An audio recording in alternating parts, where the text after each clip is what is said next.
During the month of May, we have been focusing on the theme of nurturing beauty. So far this month, we have approached this theme from a number of different perspectives. We have explored how beauty nurtures us. We have heard about the nurturing beauty of motherhood. And we have contemplated some ways that awakening to beauty can nurture both us as well as others. This morning, we will ponder the question, how do we nurture beauty? As we consider our theme from yet another angle.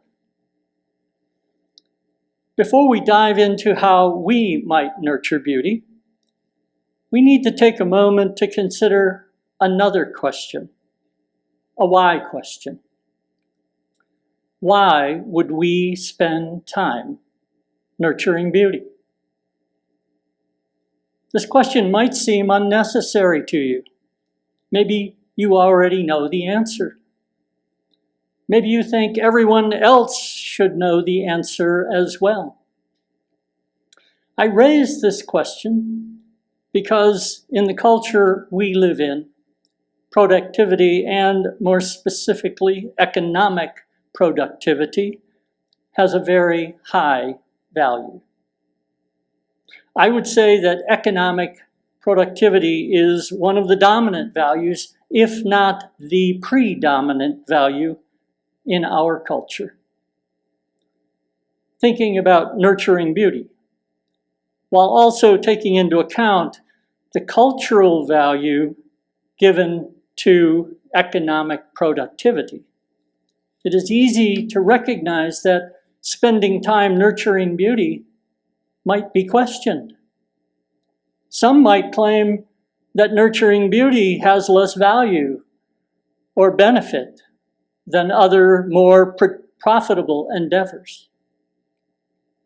In my estimation, the value that our culture places on economic productivity is excessive. I would even go a step further and say that the degree to which economic productivity is valued has become both limiting and harmful. I believe that both the reading and the story for all ages this morning provide answers to why we would spend time nurturing beauty. In the story for all ages, Bernard was both in awe of and inspired by the beauty he saw in the paintings his friend Vincent made. At the end of the story, he was so awed and inspired that instead of going to the park to play with his friends, he took up a sketch pad, opened a box of colored pencils, and began to draw. I know that this is only a story, but it is also a reflection of what can happen, what has happened so many times in real life. Many artists of today say that they were so moved by a painting, a sculpture, a piece of music, a poem, a play, a dance, or some other art form that their life was changed from that moment on. That is what I imagine occurred for Bernard. From the moment he saw Vincent painting in the park, his eyes were opened, and his life took on a new sense of purpose. Any elementary teacher who has taught for a significant period of time has quite likely seen one of the children in their class inspired and transformed by the beauty they have seen. Such is the power of beauty to transform a person's life. The initial lines of the reading this morning speak to the question of why it is beneficial to spend time nurturing beauty. Let's hear those first lines again. When we awaken to the call of beauty, we become aware of new ways of being in the world. We were created to be creators. At its deepest heart, creativity is meant to serve and evoke beauty. When this desire and capacity come alive, new wells spring up in parched ground. O'Donohue was a poet, author, Catholic priest, and Hegelian philosopher. He asserts that we are here to be creators and that beauty is a doorway to living into our creative essence. O'Donohue's claim in these lines echoes perspectives that are found in process philosophy. Process philosophy was developed in the early 20th century by the English mathematician, philosopher, and former Howard University professor Alfred North Whitehead. Whitehead's process philosophy was later expanded and adapted into a theology. In theological school, I was immediately drawn to process theology for several reasons. The first reason was that it was logical and rational. That is not to say it was easy to grasp or understand, which it was not. It challenged many of the concepts I had been taught throughout the course of my life. A second reason I was drawn to process thought was because it totally upended the traditional perspectives on the nature of God that I had learned. In process thought, the concept of God is dramatically different than the ideas about God that I had been taught in church. For those of you who have difficulty with the word God, I would ask that you attempt to set aside the ideas and concepts of God you learned in church. Whitehead asserted that God is not necessarily tied to religion. Here is a quote from the Handbook of Process Theology, written by J. McDaniel and Donna Bowman, that provides an example of how dramatically different the concept of God is in this philosophical framework. God is not the only ultimate in the process system of thought, if by ultimate we mean irreducible. In process thought, creativity is also ultimate. You may be wondering at this point how process philosophy connects to the title of my sermon, How Do We Nurture Beauty? As I indicated previously, before answering this how question, it is important that we consider a why question. Why would we spend time nurturing beauty? We need to answer this why question in order to move beyond the limitations that our current cultural value on productivity creates. Process philosophy and theology answer this why question. This philosophy and theology answer the question by stating that creativity is ultimate. It answers the why question by encouraging us, as C. Robert Messel writes in Process Relational Philosophy, an introduction to Alfred North Whitehead, to, and here I quote, see the world as a web of interrelated processes of which we are integral parts. When we do this, we can act in ways that have the highest benefit for and be in alignment with the world around us, and the overriding purpose of all that is. The concepts from process philosophy that I have just mentioned are not new. Such concepts are contained in teachings from native peoples of this land and from around the world. Reading number 682 in our hymnal, which is attributed to the Navajo people of this land, is one example. It states, "Beauty is before me, and beauty is behind me. Above me and below me hovers the beautiful. I am surrounded by it. I am immersed in it. In beauty it is begun. In beauty it is ended."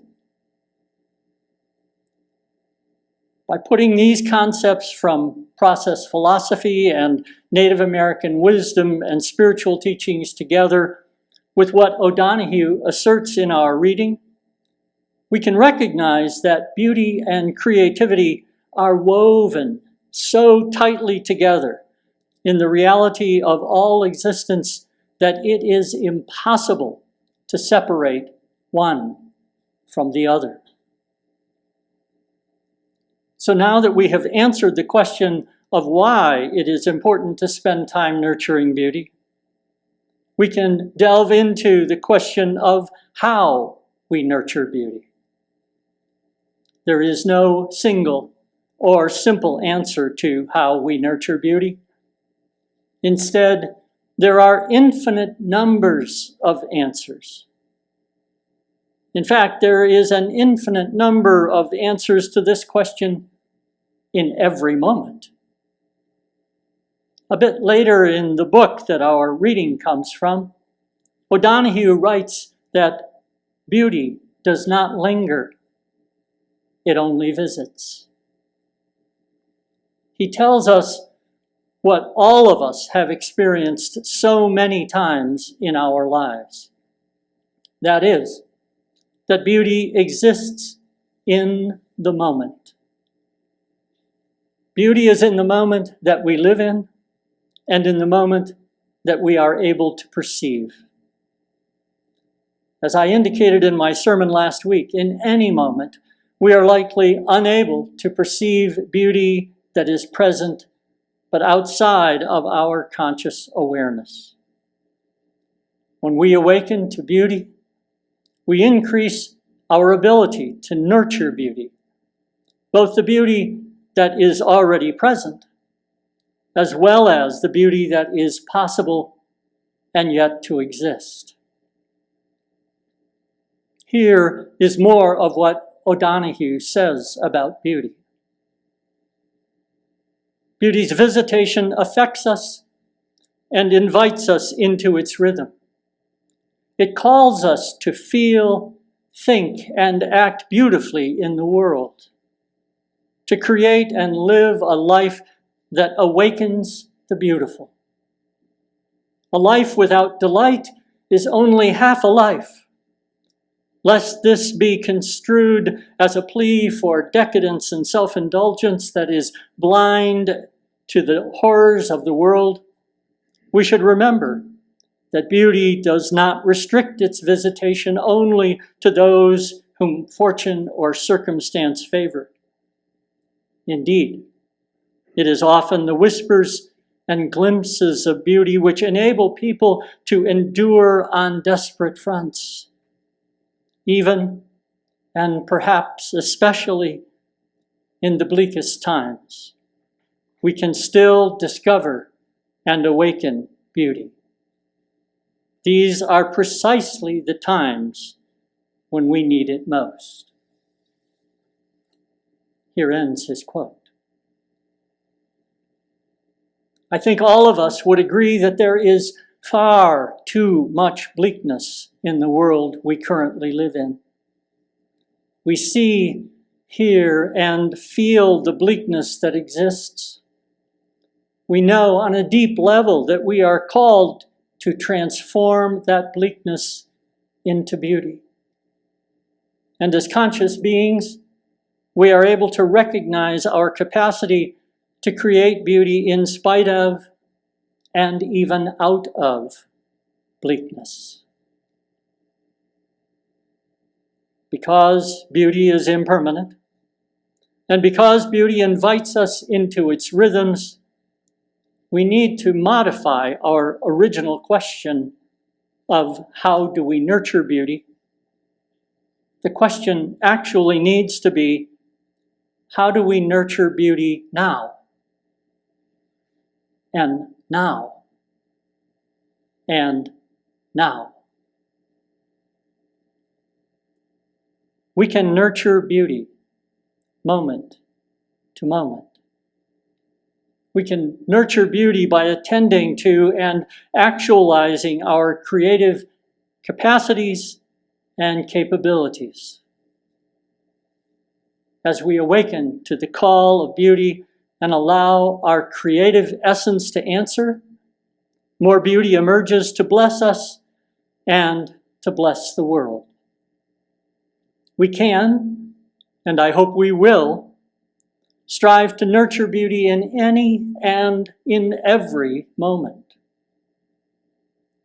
In the short time we have been together this morning, there have been so many moments of beauty that I have experienced. The beauty of our building, the beauty of the flowers on our grounds, the beauty of the people greatly warming one another, the beauty of the music which graced our ears, the beauty of the children's presence. I could go on and on. I hope you are thinking about the beauty you have been aware of this morning. Every aspect of the beauty I just mentioned has been nurtured by the people of this fellowship and those who are attending our service this morning. I invite and even encourage you to reflect on the beauty that you have nurtured this morning. And in your reflection, I would ask you to notice both the impetus that moved you, as well as the benefits that came about as the result of that impetus.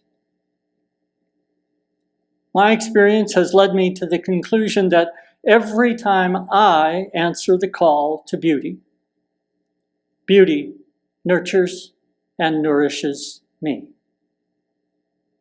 My experiences with this cycle, where beauty nurtures me, then I nurture beauty, which leads to my being nurtured by beauty yet again, leads me to agree with Whitehead's perspective when he states, the teleology of the universe is directed to the production of beauty.